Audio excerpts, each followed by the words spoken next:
Tuesday, October 19th, 2021. Storm that's moving through the region right now is going to bring rain and snow, mainly to Wyoming, parts of South Dakota, Nebraska, northwest Colorado, and northeastern Utah. This storm is about 1/5 the size of the storm that happened a week ago, but it's going to be a moist storm for some parts, especially Wyoming and parts of those southwest areas of South Dakota, northwest Nebraska.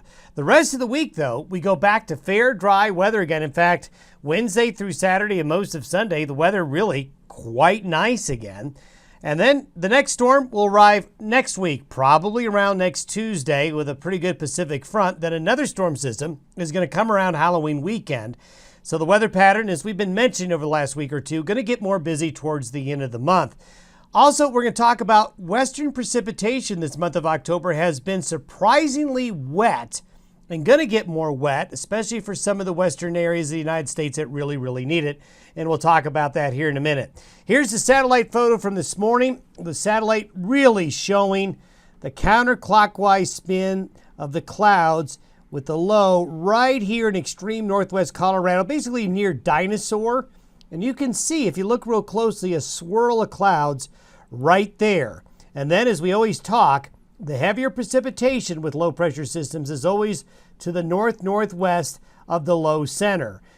Drier conditions south and southeast of the low center. The system is going to track slowly like this during the course of the day today before accelerating later tonight and tomorrow up into South Dakota. But you can see the enhancement. The blue here shows the colder cloud tops. Where the colder cloud tops are, that's where the heavier precipitation has been falling overnight and early this morning. In fact, Lander, Wyoming, picked up over 1 inch of rain overnight. Rain, not snow. Now, up in the mountains, it's been snow, but Lander, over 1 inch. Riverton, about a 1/2 inch, about 1/4 of an inch of rain in Casper. So really good to see that precipitation. So here's the low. This is where we are now. And then it's going to be moving northeast later on today and tonight. So if we zoom in closely, you can really see the structure of the low.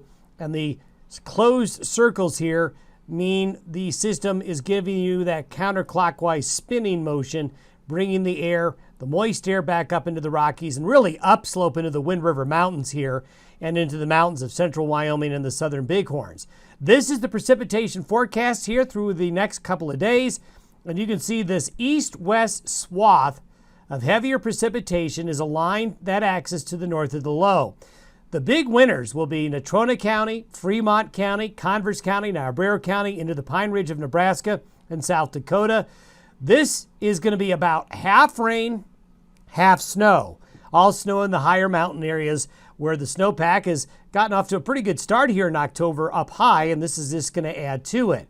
If you were to look at snowfall amounts, you can see they're going to be pretty good. But again, this is going to be a wet spring-like snow, so there's going to be melting, there's going to be settling. So around 5,000 feet or so, it's going to be a wet snow accumulating several inches. You get it 6,000, 7,000, 8,000 feet. That's where the snow is going to pile up and be heavier. So the Wind River Mountains, the Beaver Rim area, the northern part of the Laramie Range, Casper Mountain, Laramie Peak area, then up into the southern Bighorns, and I even think up into the Owl Creek Mountains around the Thermopolis area are going to get into the act as well. As we get into Friday and the weekend, high pressure builds over the central Rockies right here, and what we're going to see is a return by Thursday, Friday, and Saturday, and part of Sunday into some very mild weather conditions, and it's going to be another nice weekend. A little breezy, but another nice October weekend. That'll be 3 in a row. But see all the blue up here? This is some really cold, moist air up in the Aleutians and the northern Gulf of Alaska. Notice how all of these black lines, these straight black lines, see how they're packed together right here? There is a really big contrast in temperature, cold here, warmer here. The bigger the contrast between the warm and the cold, the bigger difference in temperature in the upper atmosphere, the stronger the jet stream winds become. When you get that temperature gradient, that makes a lot of things happen. So what we're going to see developing is cold, moist conditions developing up here in the Gulf of Alaska, strong jet stream winds heading to California and the Pacific coast. And if you were to go back and take a look at the northern hemisphere, we're looking down from space, looking at the North Pole right here. You see all the blue on the other side of the globe over here? That is some really cold air up at 18,000 feet that's building on the other side of the globe. And some of it is coming over to Siberia, coming into the North Pacific. And this is setting the stage for what is going to be some wet weather along the West Coast that they desperately need. We're going to see a wedge of these strong jet stream winds and moisture come in Monday and Tuesday to Washington, Oregon, and California, maybe all the way into Southern California. Now, this should be making news based on how bad the drought's been in California. As we look at the jet stream winds, this is by Monday morning. You see these powerful, the red here and the gray. These are really strong jet stream winds that are getting driven right into the West Coast. When you get these strong jet stream winds, the atmosphere gets lifted into the Sierra Nevada. It gets lifted off the Pacific and into the coastal areas of California.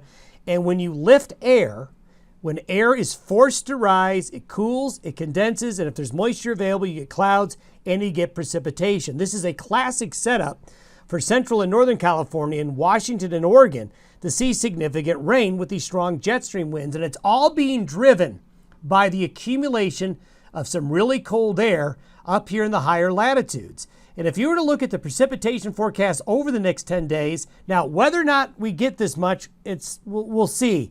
But we're talking over 6 inches of potential water equivalent in the Sierra Nevada, 6 inches along the coast of north central California into southwest Oregon here. I mean, this is showing 13 inches of water. I don't know if we're going to see that. But even east of the Cascades, there's going to be some precipitation. And eventually what happens is this energy and moisture gets driven inland, and part of the northern Rockies, the Tetons, Wyoming's Western Mountains, the Wasatch, Idaho's mountains, and Montana's mountains, they pick up some of those jet stream winds driving in. Now, this is something that will happen sometimes when you have a maturing La Nina or a strengthening La Nina, because you get this big contrast in temperature causing a strong jet stream wind. So this could do wonders, a real shot in the arm for California if this develops, and our confidence is growing that it will. Most of this comes next week and into the Halloween weekend.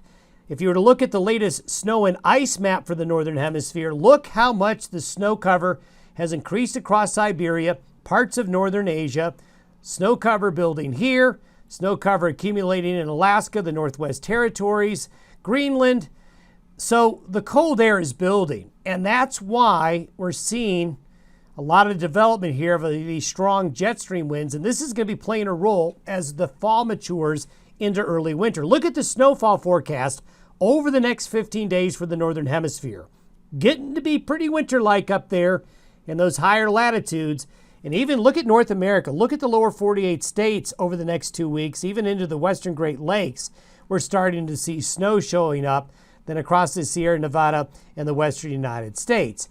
Sea surface temperature map, we showed you this yesterday. The La Nina is really starting to come back. These cold sea surface temperatures right here, I talked about that contrast. This is why it's so important to keep track of sea surface temperatures. Very warm sea surface temperatures, very cool sea surface temperatures, strong jet stream winds developing along this. So that's why we're confident that this area here is about ready to see the best precipitation they've seen in maybe a year in the coming weeks. Last week, we talked about the stratosphere, how the stratosphere was going to go through a warm phase later in October. When it gets warm in the higher stratosphere, that makes the atmosphere expand, and that starts to push those colder air masses south into the lower latitudes. So we're still seeing that. So what we're doing here is we're setting the table for you. We're setting the table for a colder, more unsettled late October, early November, with some cold episodes probably in November looking likely. Have yourself a great Tuesday. We'll see you tomorrow.